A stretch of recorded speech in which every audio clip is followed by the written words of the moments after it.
amazing mass building exercise because you can load a ton of weight in a safe position where you don't have to worry about being crushed or necessarily failing. It's got amazing fail safes, as most of them have a lever you can open and close with. However, a lot of people do it wrong. They'll really overload themselves.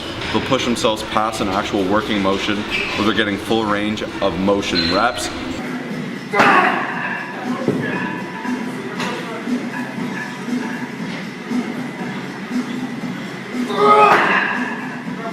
You'll find that a lot of people are quarter repping or half repping at most. And we want to show you how to do this leg press exercise properly. I'd say I use a lot less weight than most people do, but I find I get phenomenal results for my legs.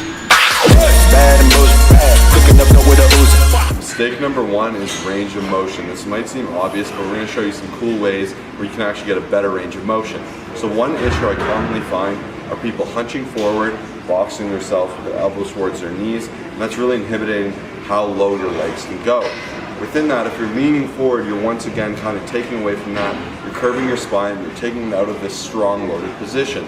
So what I like to do is, you can see me doing here, I'll load my spine, I'll actually put my hands behind my head, and I find this opens up my chest and leads me back to focus on using the driving force from my legs.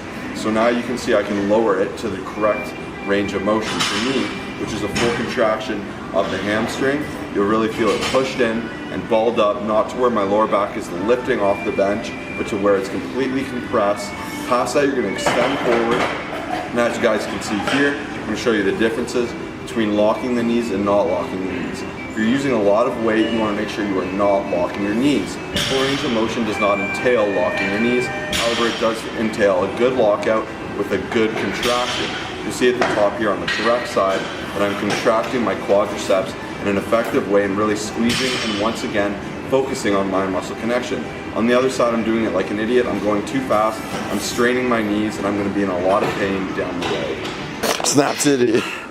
So common mistake number two in the leg press is that far too many people are actually driving through their toes rather than their heels. And the main issue here is that over time they're going to cause a lot of stress on their knee joints. On top of that, it's an extremely weak pressing position. A good way to combat this is by really focusing on driving strictly through the heels on the leg press. That's a great turnover to the squat to make sure that you really keep those heels nice and flat. You're in a strong pressing position, and if you really want to target your quads best, which is what this main exercise is for, you want to focus on literally just driving through the heels, keep your toes nice and flat, and you guys will develop huge quads and be able to press a large amount of weight.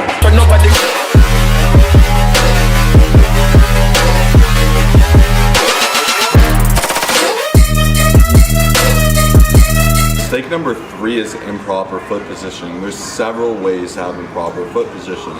The first and the most common mistake I see is people that keep their feet straight. Some would argue that this is okay, but in my opinion, the safer bet is to have some ducking of the feet. It'll look like this, as you can see on the screen now. That ducking will open your hips ever so slightly, keep your knees angled outward, and prevent that knee buckling pain that can arise from straight legs.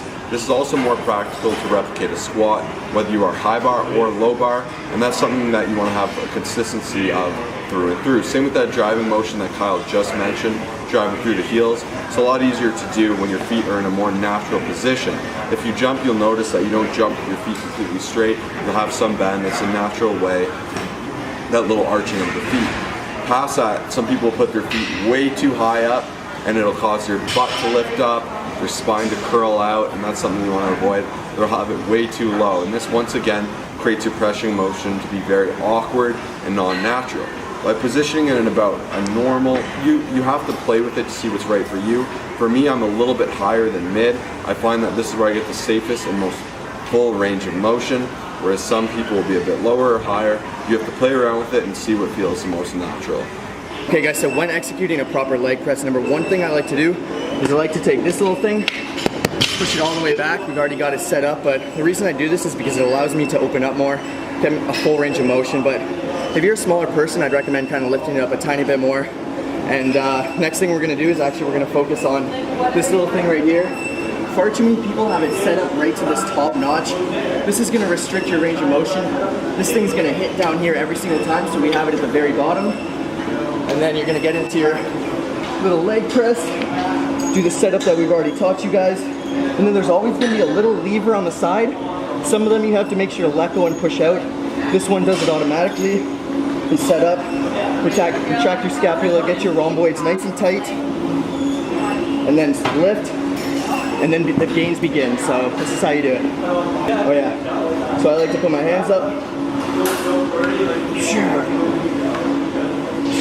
Squeeze them juicy quads, boy. Oh yeah. Jeez.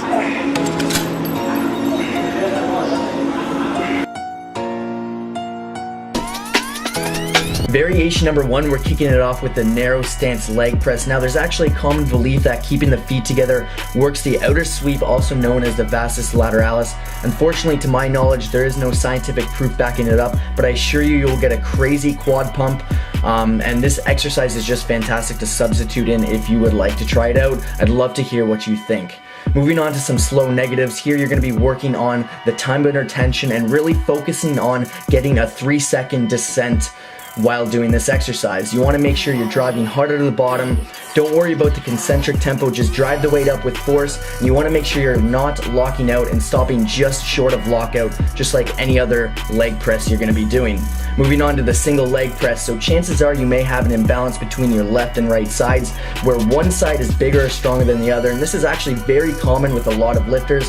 But by doing single limb exercises such as the single leg press, you're going to be forcing each side to perform an equal workload, and this is going to help you develop balance and proportion between the left and right legs. We highly recommend you adding these into your routine and trying them out.